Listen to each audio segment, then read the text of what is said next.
पुरुष का सौंदर्य है। अगर ऐसा नहीं है तो फिर तो जो पैदा होगा वो पुरुष तो हो गए, उसमें कोई बहुत बड़ी बात नहीं। और आज इतने वर्ष बीतने के बाद भी जो मन में एक उमंग है, उत्साह है, और उसके बाद वह साधना मुझे कहीं मिली भी नहीं, और मुझे एहसास हुआ कि वास्तव में वेद व्यास ने जो लिखा उस धारा के बारे में या राधा के बारे में या कृष्ण के बारे में कितना काले होता हुए भी अपने आप में इतना सम्मोहित कि सैकड़ों गोपिकाओं को एकदम प्रेम में बना दिया, प्रेम सिखा दिया, उसको अपने समान बना दिया, अपने जैसा अनुरक्ति बना दिया, उस कुरूप वृषभानु की लड़की को एकदम सौंदर्यमयी बना दिया।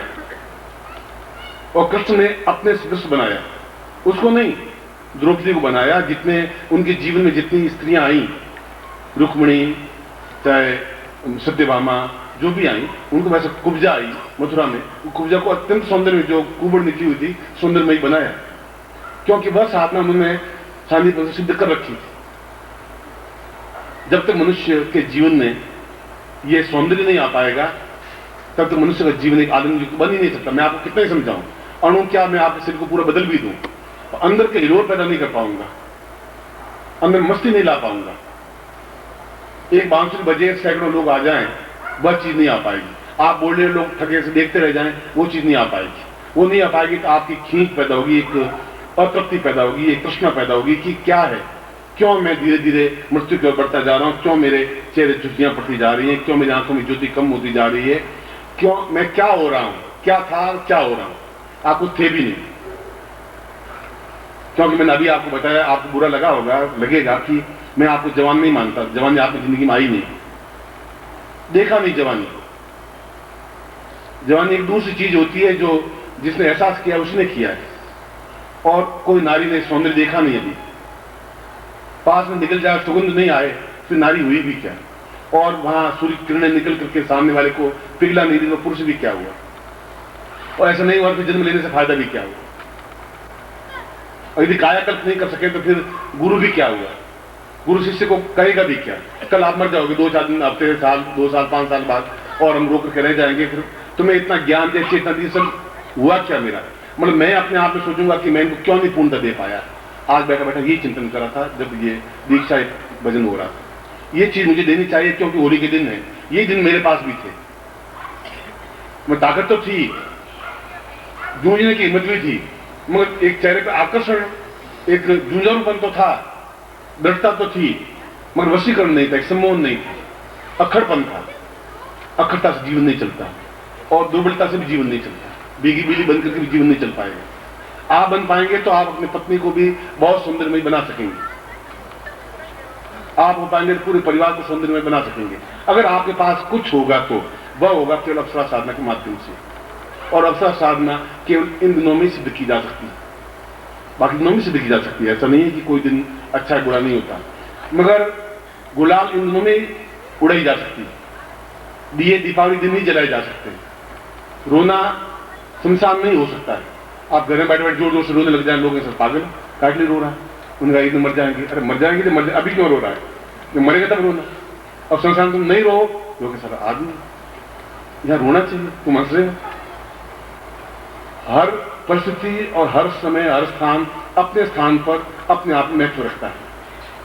जैसे फाल्गुन का महीना अपने आप में इस प्रकार की साधनाओं के लिए अद्वितीय है, जहां पर एक हिलोर आती है, एक वसंत की ऋतु की प्रारंभ होता है, जहां कामदेव का शुरुआत होती है। वसंत का मतलब कामदेव, वसंत का मतलब रति, सौंदर्य की साकार प्रतिमाएं तो रति है, इसे राधा को रति कहा गया, कृष्ण को कामदेव कहा गया, इसलिए कहा गया कि उनमें वह सौंदर्य था। उस सौंदर्य को मैंने एहसास किया, भोगा, देखा, और उसके बाद में एक अप्सरा नहीं फिर तो 4, 6, 8, 10, आज भी मैं जब ऑफिस में बैठा होता हूँ, घंटा 2 घंटा दरवाजा बंद कर बैठ जाता हूँ, तो पत्नी कहती है कि हो गई बातचीत पूरी कंप्लीट, सही हो गए, अब भोजन कर लो। भाई मैं तो बैठा लिख रहा था, हाँ आप लिख रहे थे, मुझे मालूम। आज भी वो और नारी होगी, वह पसंद करेगी नहीं, वह संभव होगा नहीं। मैंने कहा भाई दरवाजा बंद करके कौन सा मैं कोई बहुत गड़बड़ कर रहा था, कोई गलत तो कर नहीं रहा था, अब करूंगा भी क्या, जब टाइम था तो किया नहीं, अब क्या कर पाऊंगा। नहीं 2 घंटे और आप बैठ जाइए अंदर थोड़ी, मुझे मालूम है सब कुछ। और मैं कहता हूं कि ऐसा सिद्ध किया है, और मैं इस बात में एक तृप्ति महसूस करता हूं। इसलिए नहीं, जो जीवन की आवश्यकता होती है वो अपने आप प्रदान करती ही है, क्योंकि वो अप्सरा एक योनि है, एक स्थिति है जो सब कुछ प्रदान ही करती है, लेती कुछ नहीं। व्यक्ति को यौवन देती है, उसको ताकत देती है, पुरुषार्थ देती है, पौरुष देती है, प्रबलता देती है, चेतना देती है, एक वृत्तता को दूर उठा करके क्षमता देती है। वो नारी दे सकती है, मगर वो नारी हो, वो सौंदर्यवान बने, वो सौंदर्य युक्त हो, तब ऐसा हो पाएगा। अगर वो सौंदर्य आप देख सकें, यदि वो यौवन का वेग देख सकें, तो आप वृद्ध नहीं है, आपका मन वृद्ध हो गया है, आपका शरीर वृद्ध नहीं हो सकता। यह कायाकल्प में परिवर्तित हो सकता है। इतने कुरूप स्त्री को भी सुंदर बनाया जा सकता है, इतने कुरूप कृष्ण को भी सौंदर्यमय बनाया जा सकता है। कृष्ण अपने आप में जन्म से बहुत सौंदर्यवान नहीं थे, अद्वितीय नहीं थे, एक महापुरुष थे। महापुरुष जन्म से कोई महापुरुष नहीं होता। बंदी खाने में, जेल खाने में पैदा होने वाला महापुरुष नहीं मिल सकता। वह तो उनके कार्यों के माध्यम से उस सांदीपन के आश्रम में आकर के सीखने के बाद में कृष्ण अपने आप में अद्वितीय योग पुरुष बने। मैं अगर ग्रस्त होता तो एक लेक्चरर होता, हेड ऑफ डिपार्टमेंट हो जाता, अब रिटायर्ड हो जाता आराम से, 92 में रिटायर्ड हो जाता और पेंशन मिल जाती, घर में बैठा रहता, पत्नी बच्चों को पाल, मगर वो जीवन का कोई सहारा नहीं रहता।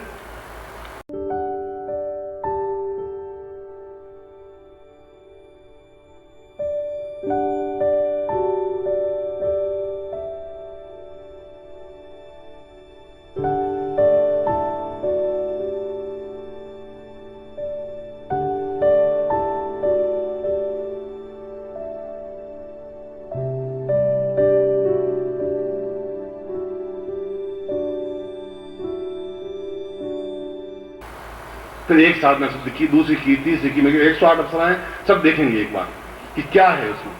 और मैंने इस बात का एहसास किया कि वदत्ता मिटा जीवन का एक आनंद, एक मस्ती, एक खुमारी अगर प्राप्त करनी है तो प्रत्येक शिष्य को, प्रत्येक गुरु को उस साधना को करना ही चाहिए, अगर उसको ज्ञान हो या उसके पास कोई गुरु हो। और गुरु को ही ज्ञान नहीं, वो शिष्य को दे भी क्या सकेगा, आपको आनंद कहां दे पाएगा, क्या एलोर दे पाएगा। और उस अवसर को चूक भी गए, अगर मैं गंधर्व पहाड़ पर चूक जाता तो मैं योगी तो बना रहता, सन्यासी तो होता, मगर नीरस सन्यासी होता, ऊबड़ खाबड़ सन्यासी होता, क्रोध में सन्यासी होता, गुस्से वाला सन्यासी होता, क्योंकि मन में एक तृप्ति आती नहीं, पूर्ण तो नहीं आ पाती, और अपने धर्म से मैं च्युत नहीं हो सकता था। ऐसा नहीं हो सकता कि मैं परस्त्री गमन को, ऐसा नहीं हो सकता था। ऐसा नहीं होता था, फिर मन में एक वितृष्णा पैदा हो जाती। उस वितृष्णा को मेरे कृष्ण कभी भी क्रोध में बने ही नहीं।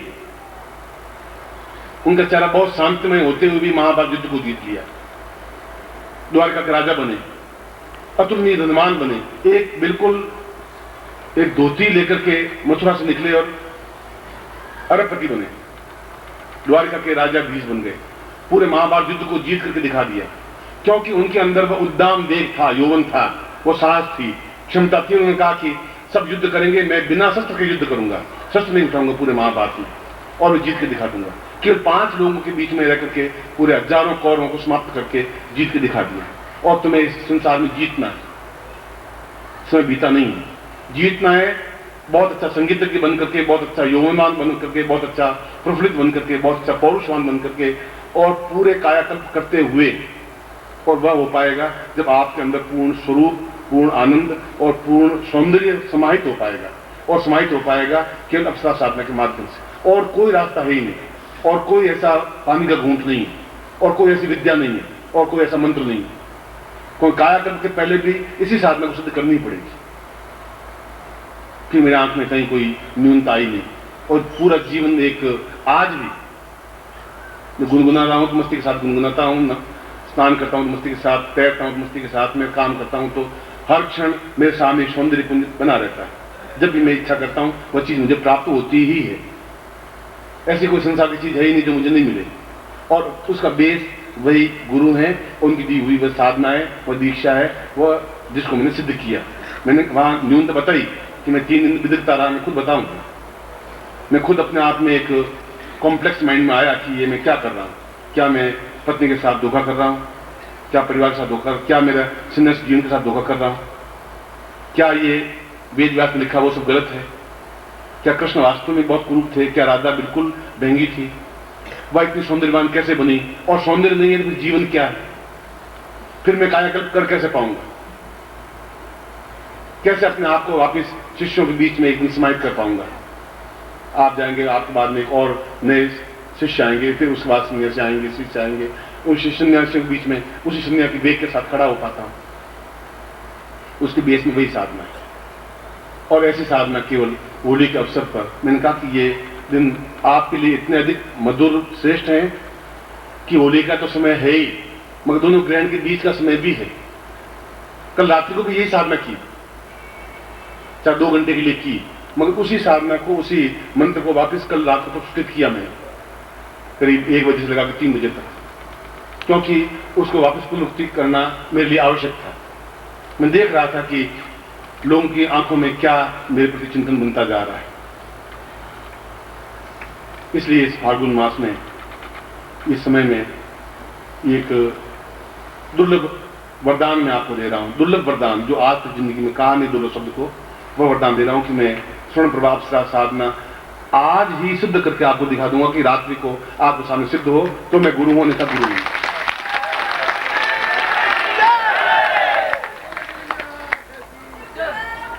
और उसी साधना के माध्यम से, जिस साधना को मैंने गंधर्व स्वामी से प्राप्त किया, उसी साधना, उसी मंत्र के माध्यम से मैं उस मंत्र में छुपाऊंगा जो सान्निपन से परंपरा पड़ी, और सान्निपन ने जिस मंत्र से कृष्ण को सौंदर्यवान बनाया और कृष्ण के द्वारा जिस प्रकार से मंत्र आगे बढ़ता हुआ उन गुरु जी के पास पहुंचा, मेरे पास आया, ठीक वही मंत्र, उसी परंपरा, उसी धागे को लेता हुआ मैं वही मंत्र, वही प्रयोग, वही दीक्षा, आज उसके बाद विश्राम करेंगे और मैं वो दीक्षा प्रदान करूंगा और संगीत सुनेंगे। मैं आपको फिर एक बार आशीर्वाद देता हूं कि आप जीवन में यौवनवान बने। देखें यौवन क्या है, देखें कि जीवन में सब कुछ कैसे प्राप्त हो सकता है।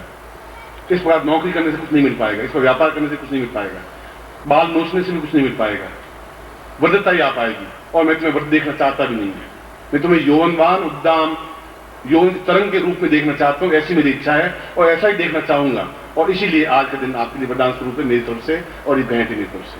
मैं आपको आशीर्वाद देता हूं।